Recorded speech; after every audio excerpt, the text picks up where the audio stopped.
the process was immersed in worship. The process was immersed in worship. The process was immersed in worship. I was in Colorado last week. Some people asked me, did you go skiing? No, I did not. I do not ski. I have tried to ski. Every time I have tried to ski. Listen, asking me to go skiing would be equivalent to asking me to go stand on Interstate 85 and letting a truck hit me. Same thing's going to happen. It's much cheaper with the truck. I promise. I remember the very first time I went skiing. I don't know if you ever had this experience. I was like 8 years old. I was like, skiing, how hard can skiing be? You get poles, you get skis, go downhill. So I got there, but my parents made me take the lesson. You ever taken the lesson when you go use the lesson?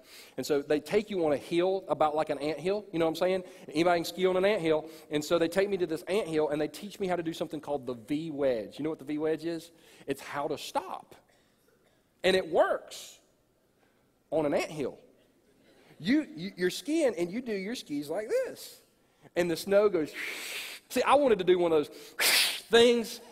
I tried that once. It didn't really go good. The whole V-wedge thing, you just kind of do this. And you stop. And it worked on the anthill. And so I'm sitting there, and there's like the beginner slope, and then there's the intermediate slope. And I'm like, I'm going to intermediate slope. And they're like, you don't? I'm like, I know how to do the V-wedge. I'm golden. So I never will forget getting on the intermediate slope. Now, they didn't teach me side to side. You know, if you ski, you're supposed to go side to side and stuff like that. They didn't teach me side to side.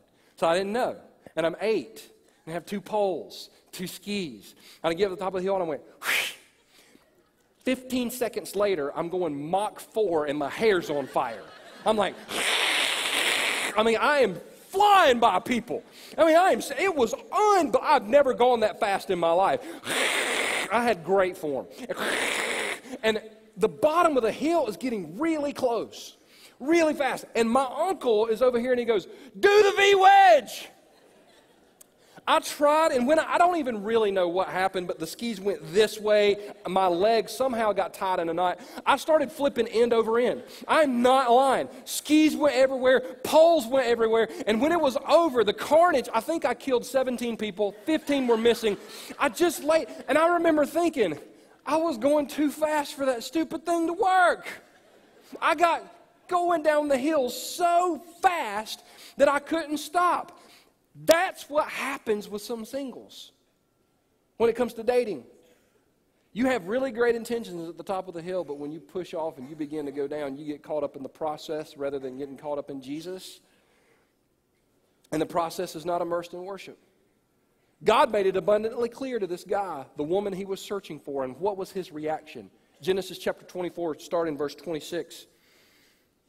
The Bible says this, then the man bowed down and worshiped the Lord, saying, praise be to the Lord, the God of my master Abraham, who has not abandoned his kindness and faithfulness to my master. As for me, the Lord has led me on the journey to the house of my master's relatives. He began to praise and worship and give thanks to God. The process of this pursuit was immersed in worship. Singles, I'm just going to ask you a question, and I'm going exactly where you think I'm going.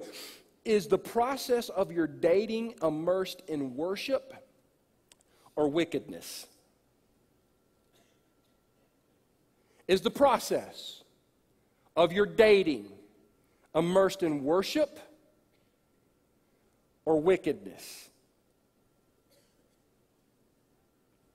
Wickedness being your struggle with sexual temptation.